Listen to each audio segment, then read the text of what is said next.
2007 இலக்கம் 7 கொண்ட கம்பெனிகள் சட்டத்தின் கீழ் கூட்டிணைக்கப்படுகின்ற ஒரு வணிக அமைப்பு கம்பெனி எனப்படும். வணிக அமைப்புகளுக்குள் கம்பெனி சிறப்பான ஒரு இடத்தை வகிக்கின்றது. ஒருவராலும் ஆரம்பிக்கப்படக்கூடிய வணிக அமைப்பாக இருந்தபோதும் பெருந்தொகையான பங்கு உரிமையாளர்களை கொண்டதாக பெருந்தொகை மூலதனத்தை திரட்டி பேரளவு வணிகத்தை நடாத்தக்கூடிய அமைப்பாக கம்பெனிகள் உள்ளன.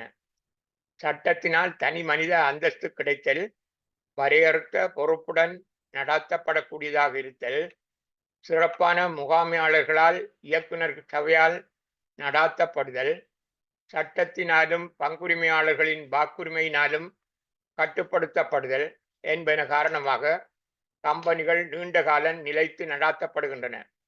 ஏனைய வணிக அமைப்புகளுடன் ஒப்பிடும்போது எல்லா வணிக அமைப்புகளையும் விட கம்பெனி விசேடமான பண்புகளை கொண்டது. கம்பெனியின் உரிமையை சிறு பங்குகளாக பிரித்த பகுதியே பங்கு என குறிப்பிடப்படுகிறது. கம்பெனியின் மூலதனத்துக்கு பங்களித்தவர்கள் கம்பெனியின் உரிமையாளர்களாக கருதப்படுவார்கள். கம்பெனி மூலதனத்தின் பங்களை கொள்வன செய்துள்ள பங்களின் உரிமையாளர்களுக்கு கம்பெனி சொந்தமானதாகும். உத்தரவாதத்தால் வரையறுத்த கம்பெனியில் ஆக குறைந்தது 2 ஏனைய வகை கம்பெனிகளில் ஒருவர் கம்பெனியை ஆரம்பிக்க முடியும். உத்தரவாதத்தால் வரையறுத்த கம்பெனி என்றால் ஆக குறைஞ்சது ஒரு ஆளும் கம்பெனி ஆரம்பிக்கலாம். ஏனைய வகை வரையறுத்த கம்பெனி என்றால் ஏனைய மற்ற கம்பெனிகள் எல்லாத்துக்கும் ஒருவரும் கம்பெனியை ஆரம்பிக்க முடியும். ஒருவராலும் கம்பெனியை ஆரம்பிக்க முடியும். எந்த வகை கம்பெனியாக இருந்தாலும் இலங்கையில் கம்பெனிகளை கூட்டிணைப்பதற்கான சட்டம் 2007 இலக்கம் 7 கொண்ட கம்பெனி சட்டம் ஆகும். இந்த சட்டத்தின் கீழ் கம்பெனி பதிவாளரிடம் பதிவு செய்தல் வேண்டும். பிரதானமாக கம்பெனிகள் பங்குகளை வழங்குவதன் மூலமாகவே மூலதனம் திரட்டிக் கொள்கின்றன. இப்பொழுது உருவாக்கப்படும் எல்லா கம்பெனிகளும் பெரும்பாலும் பொறுப்பு வரையறுக்கப்பட்ட கம்பெனிகளாக உருவாக்கப்படுகின்றன. கம்பெனியின் பொறுப்புகளில் பங்கு உரிமையாளர்கள் தாம் கொள்வன செய்துள்ள பங்களின் பெறுமதிக்கு மட்டும் பொறுப்புடையவர்கள் என்பது வரையறுத்த பொறுப்பு என்பதன் கருத்தாகும். கம்பெனியின் பொறுப்புகளை தீர்க்க வேண்டியுள்ள போது பங்குரிமையாளர்கள் தாம் முதலீடு செய்ய உடன்பட்ட பெறுமதிக்கு மட்டுமே பொறுப்புடையவர்களாவர் என்பது அதன் கருத்தாகும்.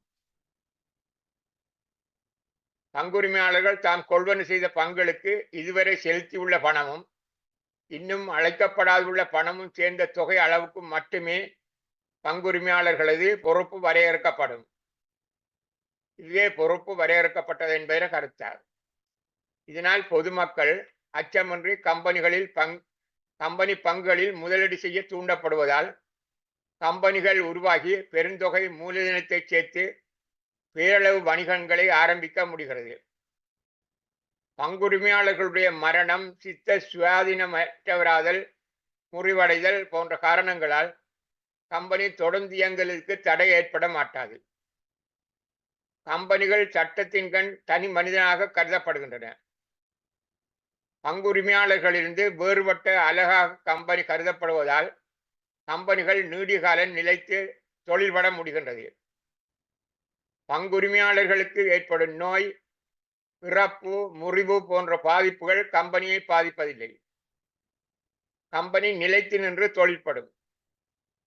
அது மட்டுமன்றி கம்பெனி தனி மனிதர் போல ஆதனங்களை தனது பேரில் கொள்வன செய்யலாம், விற்பனை செய்யலாம். கம்பெனி மற்றொருவர் பேரில் வழக்கு தொடுக்கலாம். கம்பெனி மீது எவரும் வழக்கு தொடுக்கலாம். கம்பெனிகள் பங்குரிமையாளர்களால் தெரிவு செய்யப்படும் இயக்குனர் சபையால் நடத்தப்படும். இயக்குனர் சபையின் உறுப்பினர்கள் எண்ணிக்கை சட்டத்தினால் தீர்மானிக்கப்பட்டுள்ளது. பெருந்தொகையாக பங்காளர் உள்ள கம்பெனியில் எல்லோரும் நிர்வாக கர்மங்களில் ஈடுபட முடியாது என்பதற்காகவும் பங்குரிமையாளர்களுள் தகமை பெற்ற ஆற்றல் உள்ள சிறப்பானவர்களால் நடத்தப்பட வேண்டும் என்பதற்காகவும் கம்பெனி சட்டத்தில் இவ்வாறான ஏற்பாடு செய்யப்பட்டுள்ளது. கணக்கு வைப்பும் கணக்காய்வும் வணிக அமைப்புகளுக்கு முக்கியமானதாக இருந்தபோதும் கம்பெனிகளை பொறுத்தவரையில் கணக்கு வைப்பும் கணக்காய்வும் 2007 இலக்க 7 கொண்ட கம்பெனி சட்டத்தினால் கட்டாயமாக்கப்பட்டுள்ளது. கம்பெனிகள் சிறப்பாக நடாத்தப்படுவதற்கும் நிலைத்திருப்பதற்கும் கணக்காய்வும் கணக்கு வைப்பும் முக்கியமான காரணமாகின்றன. கம்பெனிகளை கூட்டிணைப்பதற்கான 2007 இலக்க 7 கொண்ட கம்பெனி சட்டங்கள் மட்டுமன்றி வேறு சில சட்டங்களும் கம்பெனிகளை கட்டுப்படுத்துகின்றன. வங்கி கம்பெனிகள் தொடர்பான 1988 இலக்க 30 கொண்ட வங்கி சட்டம், கணக்கு வைப்பு கணக்காய்வு தொடர்பான 1995 இலக்கம் 15 கொண்ட கணக்காய்வு நியம சட்டம், கம்பெனிகள் வரி செலுத்துதல் தொடர்பான 2006 இலக்கம் 10 கொண்ட வருமான வரி சட்டம், நிதி கம்பெனிகள் தொடர்பான 1988 இலக்கம் 78 கொண்ட நிதி சட்டம் ஆகிய சட்டங்களும் கம்பெனி நிர்வாகத்தினால் கருத்தில் கொள்ளப்பட வேண்டிய சட்டங்களாகும். வரையறுத்த கம்பெனி என்பது அகவிதியின்படி பங்குரிமையாளர்கள் கொள்வன செய்த பங்களுக்காக செலுத்திய அல்லது கொள்வன செய்த பங்களுக்காக செலுத்த உடன்பட்ட பொறுமதி அளவுக்கு மட்டும் பொறுப்பு மட்டுப்படுத்தப்பட்டுள்ள பங்காளர்களை கொண்ட கம்பெனிகளாகும். கம்பெனிக்கு ஏதாவது தேவை எழுந்தால் தமது பங்களுக்காக இன்னும் செலுத்த உடன்பட்ட, அதாவது இன்னும் அழைக்கப்படாதுள்ள தொகையை மட்டும் கோரக்கூடிய கம்பெனிகள் வரையறுத்த கம்பெனிகளாகும். வரையறுக்கப்படாத கம்பெனி என்பது அகவிதியில் குறிப்பிட்டபடி கம்பெனிக்கு ஏற்படக்கூடிய பொறுப்புகளை தீர்ப்பதற்காக நட்டங்கள் வந்தால் பங்குரிமையாளர்களிடமிருந்து பணத்தை பெற்றுக்கொள்ளக்கூடிய கம்பெனி வரையறுக்கப்படாத கம்பெனி ஆகும். இக்கம்பெனி பங்காளரின் சொந்த சொத்துக்களை கூட கம்பெனி பொறுப்புகளை தீர்க்க கொடுக்க வேண்டிய நிலைமை ஏற்பட முடியும். உத்தரவாதத்தால் வரையறுத்த கம்பெனி என்பது அகவிதியில் குறிப்பிட்டபடி கம்பெனிக்கு ஏற்படக்கூடிய பொறுப்புகளை தீர்ப்பதற்காக ஒவ்வொரு பங்காளரும் குறிப்பிட்ட அளவான தொகையை செலுத்துவதற்கு உடன்பட்ட கம்பெனிகள் ஆகும். உத்தரவாதத்தால் வரையறுத்த கம்பெனி இவ்வாறான கம்பெனிகள் உத்தரவாதத்தால் வரையறுத்த கம்பெனி எனப்படும். கம்பெனி கலைக்கப்படும் போது பங்குரிமையாளர் கம்பெனி பொறுப்புகளுக்கு பங்களிக்க வேண்டிய அளவு அகவிதியில் திட்டவட்டமாக குறிப்பிட்ட கம்பெனிகள் உத்தரவாதத்தால் வரையறுக்கப்பட்ட கம்பெனிகளாகும். உத்தரவாதத்தால் வரையறுத்த கம்பெனிகளை பதிவு செய்யும் போதும் சமர்ப்பிக்கும் அகவிதியில் கம்பெனி கலைக்கப்படும் போது கம்பெனியின் சொத்துகளுக்கு பங்களிக்க வேண்டிய பொறுப்பின் அளவு தெளிவாக குறிப்பிடப்படுதல் வேண்டும். அத்தகைய கம்பெனிகள் கலை, சமயம், விளையாட்டு, அறக்கருமங்கள் போன்ற நோக்கங்களுடன் ஆரம்பிக்கப்பட்டதெனவும் கம்பெனியில் மிகை எதுவும் ஏற்பட்டால், லாபம் ஏற்பட்டால், மிகை என்று சொல்றது, லாபம் ஏற்பட்டால் அதனை கம்பெனியின் மேம்பாட்டுக்காக பயன்படுத்துவதன்றி பங்காளரிடையில் பகிரப்படுவதில்லை எனவும் உத்தரவாத கூற்றை கம்பெனி பதிவாளருக்கு வழங்குதல் வேண்டும். அது தொடர்பில் கம்பெனி பதிவாளர் திருப்தி கொள்ளுதல் வேண்டும். அவ்வாறான கம்பெனிகள் வரையறுத்த என்ற பதத்தை பெயருடன் சேர்க்காது உத்தரவாதத்தால் வரையறுத்த என்ற பதத்தை சேர்த்து பதிவு செய்தல் வேண்டும். உத்தரவாதத்தால் வரையறுத்த கம்பெனிக்கு வரையறுத்த கம்பெனிகளுக்குரிய எல்லா சலுகைகளும் வரப்பிரசாதங்களும் உரித்தாகும். பங்காளர் எண்ணிக்கை வரையறுத்த தனிப்பட்ட கம்பெனி ஆக குறைந்தது ஒரு இயக்குநருடனும் ஒரு பங்காளருடனும் ஆகக்கூடியது 50 பங்காளருடனும் நடத்தப்படலாம். வரையறுத்த பொது கம்பெனி ஆகக்கூடியது ஒரு பங்காளருடனும் சேர்த்துக்கொள்ளக்கூடிய ஆகக்கூடிய பங்காளர் எண்ணிக்கை மட்டுப்படுத்தப்படவில்லை. எவ்வளவு பேரும் சேர்க்கலாம். உத்தரவாதத்தால் வரையறுத்த கம்பெனியில ஆக குறைஞ்சது 2 பங்காளர் இருக்கணும். இதுதான் வித்தியாசம். மற்ற எல்லாத்துக்கும் ஒன்றுதான். ஆக குறைஞ்ச பங்காளர் எண்ணிக்கை ஒன்று, ஒரு ஆளோட ஆரம்பிக்கலாம். உத்தரவாதத்தால் வரையறுத்த கம்பெனிக்கு மட்டும் ஆக குறைஞ்ச 2 பங்காளரோட ஆரம்பிக்கணும். ஆனால் சேர்த்துக் கொள்ளப்பட வேண்டிய பங்காளர் எண்ணிக்கை எவ்வளவும் சேர்க்கலாம், மட்டுப்படுத்த இல்லை. அடுத்தது வரையறுத்த கரைகடந்த கம்பெனி. வரையறுத்த கரைகடந்த கம்பெனி ஆக குறைந்து ஒன்று, ஆகக்கூடியது மட்டுப்படுத்தப்படவில்லை. வரையறுக்கப்படாத கம்பெனி ஆக குறைந்தது ஒன்று மட்டுப்படுத்தப்படவில்லை, ஆகக்கூடியது மட்டுப்படுத்தப்படவில்லை. விசேடமாக பின்வரும் பண்புகளை கொண்டுள்ள கம்பெனி வரையறுத்த தனிப்பட்ட கம்பெனி என குறிப்பிடப்படும். தனிப்பட்ட கம்பெனிகள் அல்லது சொந்த கம்பெனிகள் பங்குகளை அல்லது தொகைக்கடன்களை கொள்வனவு செய்யுமாறு பொதுமக்களுக்கு பிரசித்த அழைப்பு விடுக்க முடியாது. நண்பர்கள் சொந்தக்காரர்களுக்கு மட்டுமே பங்குகளை வழங்க முடியும். பங்குரிமையாளர் தமது பங்குகளை சுதந்திரமாக வேறு நபருக்கு விற்று கைமாற அனுமதிக்கப்பட மாட்டாது. கம்பெனி சட்டத்தின் 27வது சரத்தின்படி கம்பெனியில் இயக்குநராக இருந்தவர்களும் இப்போது இயக்குநராக இருப்பவர்களும் இயக்குநராக இருக்கும்போது இந்த கம்பெனியின் பங்குகளை கொள்வனவு செய்திருந்தால் அவர்களை தவிர்ந்த பங்காளர் எண்ணிக்கை 50க்கும் மேற்படக்கூடாது. ஆகையால் அத்தகையவர்களின் அவர்களையும் சேர்த்தால் பங்காளர் எண்ணிக்கை தனிப்பட்ட கம்பெனிகளில் 50க்கும் மேற்பட இருக்க முடியும். 50 தான் ஆகக்கூடிய உச்ச இல்லை என்றாலும் 50க்கு மேலேயும் இருக்கலாம் இவர்களையும் சேர்த்தால். உதாரணமாக இயக்குநராக கடமையாற்றிய போது பங்குரிமையாளராக சேர்ந்திருந்த 2 பேரும் இப்போது இயக்குநராக இல்லை. இப்போது இயக்குநராக இருக்கிற 3 பேரும் அந்த கம்பெனியில் இப்பொழுது பங்காளராக இருக்கிறார்கள். ஆகவே இப்பொழுது இந்த கம்பெனியில் பங்காளராக இருக்கக்கூடியவர்கள் எண்ணிக்கை 55 ஆகும்.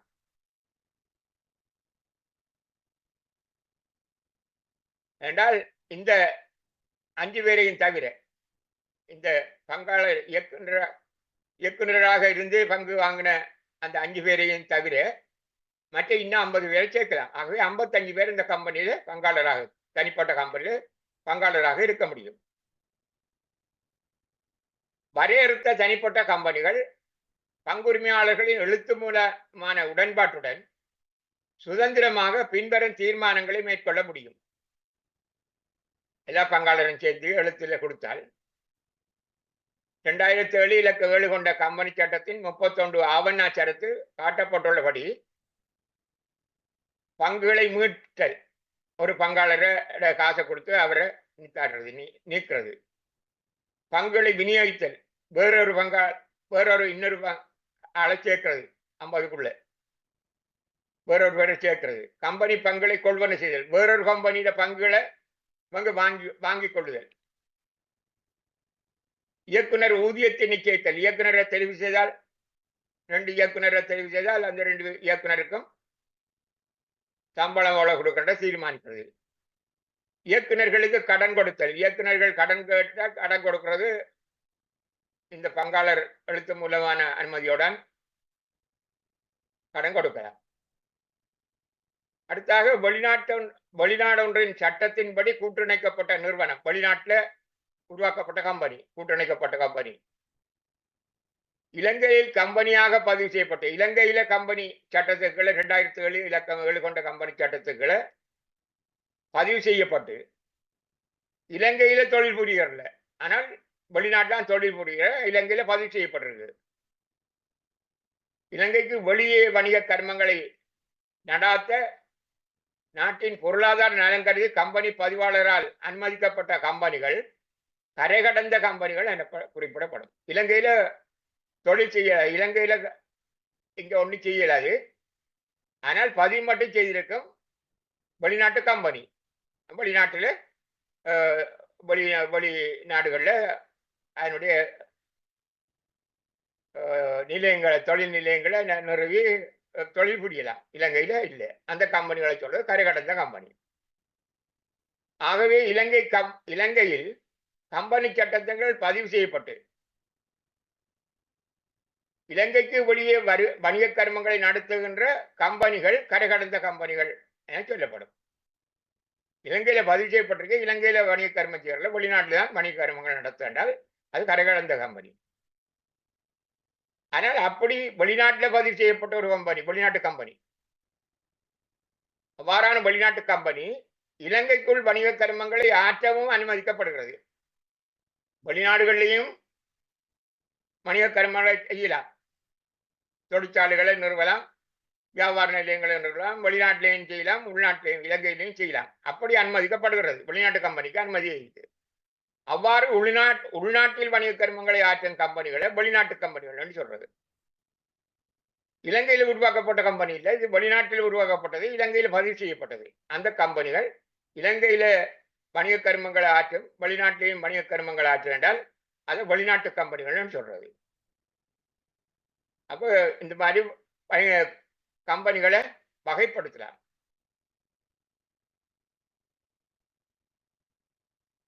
வரையறுத்த பொது கம்பெனிகள் பின்வரும் தன்மைகளை கொண்டு காணப்படும், பண்புகளை கொண்டு காணப்படும்.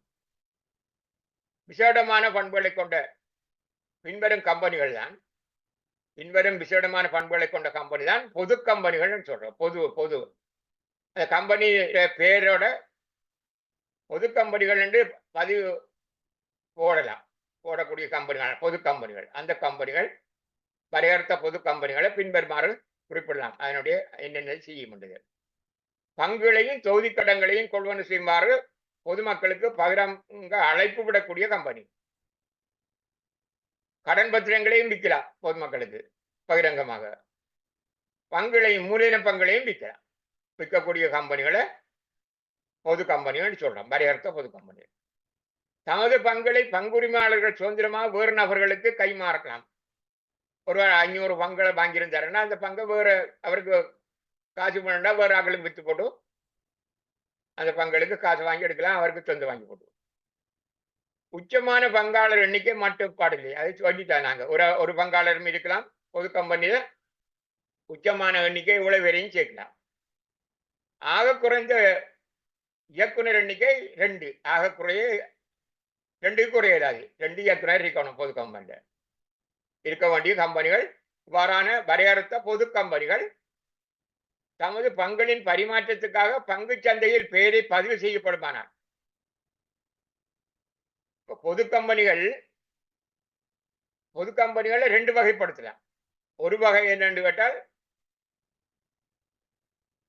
அது பங்கு சந்தையிலே தனது அந்த கம்பெனியை பதிவு செய்தால் அந்த கம்பெனி சொல்றது பட்டியல்படுத்தப்பட்ட கம்பெனி சொல்றது.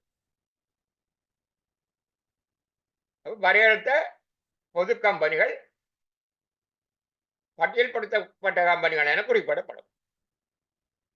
அப்படி பங்கு சந்தையில பதிவு மேற்கொள்ளப்படாத கம்பெனிகள் பங்கு சந்தையில அவங்களோட அந்த கம்பெனி பங்குகளை விற்பனை செய்யலாது.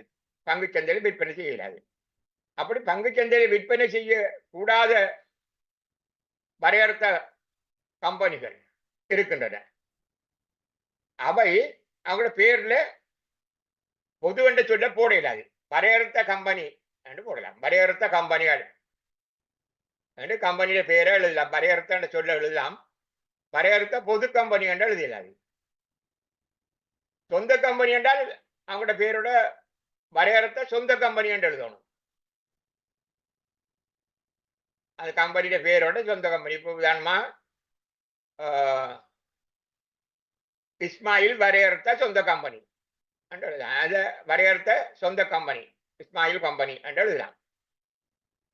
அப்படி சொந்த கம்பெனி என்றால் அது சொந்த கம்பெனி என்றதை சொல்ல சேர்க்கணும். வரையறுத்த சொந்த கம்பெனி. பொது கம்பெனி என்றால் பங்கு சந்தையில பதிவு செய்த கம்பெனி என்றால் வரையறுத்த பொது கம்பெனி என்ற வேற பொது என்ற சொல்ல சேர்க்கலாம். அப்படி பதிவு செய்யாத கம்பெனிகள் பங்கு சந்தையில் தங்களோட கம்பெனி பங்குகளை விற்பனை செய்யலாது. அந்த கம்பெனிகள் வரையறுத்த கம்பெனிகள் என்றுதான் எழுதணும். அந்த கம்பெனியோட பேரை போட்டு வரையறுத்த கம்பெனி என்று போடுறோம். அப்படி அந்த பேரை பார்த்து நாங்க இது சொந்த கம்பெனியா அல்லது பொது கம்பெனியா, இது பட்டியல்படுத்தப்பட்ட கம்பெனியா, இது பட்டியல்படுத்தப்படாத கம்பெனியா என்றதை நாங்க தெரிந்து கொள்ள வேணும். கம்பெனிகள் வகைப்படுத்துற இந்த மாதிரி 20 உறுப்பினர் இனி கம்பெனி சட்டத்துல நாங்க முன்னுக்கு கம்பெனி சட்டத்தை பார்த்தோம். அந்த சட்டத்துல வேற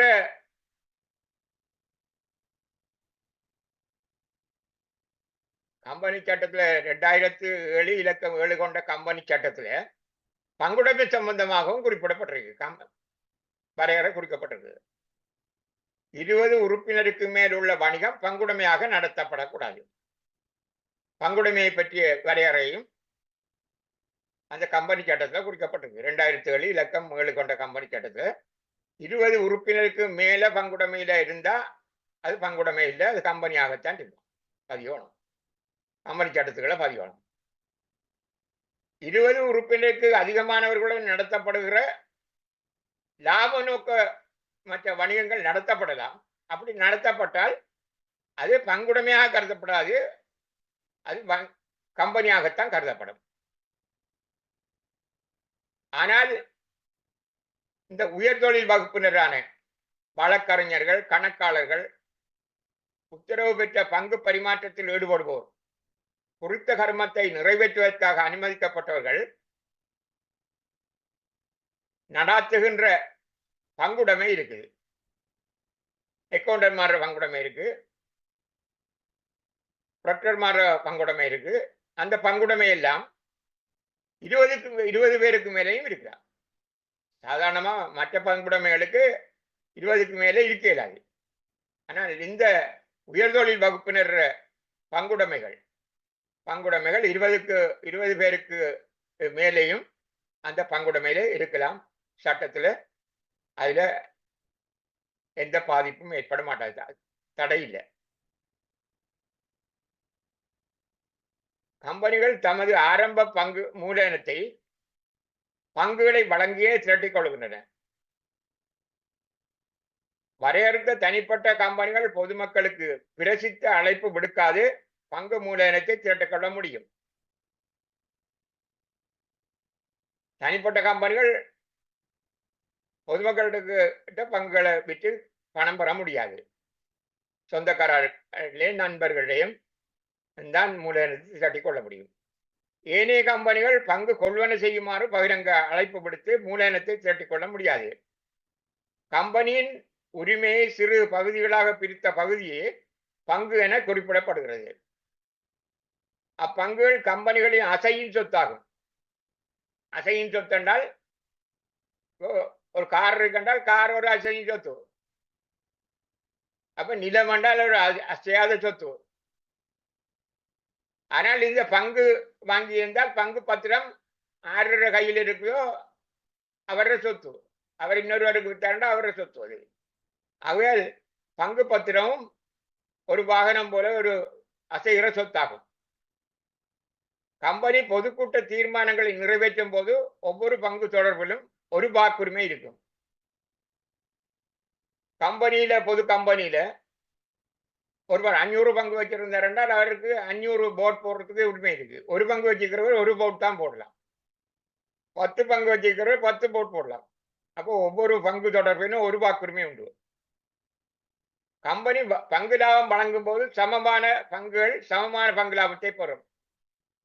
ஒரு பங்குக்கு 2 ரூபாய் லாபம் கொடுத்தால் 500 பங்கு வச்சுக்கிறவருக்கு 1000 ரூபாய் லாபம் கிடைக்கும். அப்படி சமமான லாபம் தான் கிடைக்கும். அந்த என்ன பங்கு வச்சுக்கிறாரோ அந்த பங்குக்கு சமமான லாபம் கிடைக்கும். கம்பெனி கலைக்கப்படும் போதும் மிகையான சொத்து பகிரப்படும். கம்பெனி கலைக்கிற நேரத்தில் கணக்க காசு மிஞ்சி சென்றால் அந்த காசை பங்காளருக்கு இடையில பிரிப்பாங்க. அது சமமான உரிமை பெறும் முறையிலாம் பிரிக்கப்படும். 2007 இலக்கம் 7 கொண்ட புதிய கம்பெனி சட்டத்தின்படி பங்களுக்கு ஒரு விலை மட்டும்தான் உள்ளது. அதுதான் வழங்கல் விலை என்றது. ஒரு விலைதான். அந்த வழங்கல் விலையை கம்பெனி இயக்குனர் சபை தீர்மானிக்கும். வழங்கல் விலை 10 ரூபாய் என்று தீர்மானித்தால் 10 ரூபாய் வழங்கல் விலை. சில நேரம் அதை தேவையானால் இயக்குனர் காலத்துக்கு காலம் வழங்கல் விலையை மாற்றிக்கொள்ள முடியும். 20 ரூபாயை மாற்றலாம், 50 ரூபாயை மாற்றலாம், 100 ரூபாயும் மாற்றலாம் ஒரு பங்குட விலையை.